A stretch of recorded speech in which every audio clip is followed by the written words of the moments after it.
ডাক্তারবাবু, কিছু একটা করুন তো। আমার স্বামী না আমাকে আগের মতন আর ভালোবাসে না, শুধু মিথ্যা কথা বলে। আপনি কি করে বুঝলেন উনি মিথ্যা কথা বলে? আর বলেন না, উনি ভোর 5টার সময় ঘুম থেকে ওঠেন, উঠে উঠোন ঝাড় দেন, গোবর লেপা দেন, তারপরে স্নান করেন, স্নান করে এসে রান্নাঘরে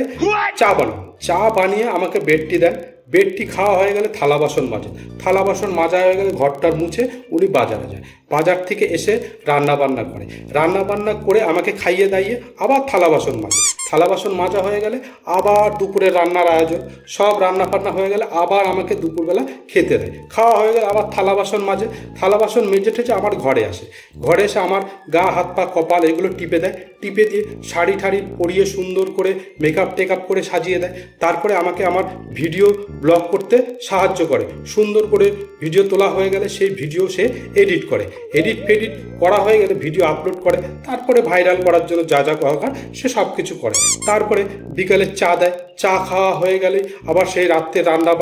রান্নার কাজ সেরে ফেলে রাতে আমাকে খেতে দেয়, খাইয়ে টাইয়ে বিছানা করে আমাকে শুইয়ে দেয়, শুইয়ে দিয়ে তারপরে সে আবার রান্নাঘরে যায়, রান্নাঘরে গিয়ে থালা বাসন মাজে, থালা বাসন মেজে রান্নাঘর মুছে টুছে করতেই করতে নাকি তার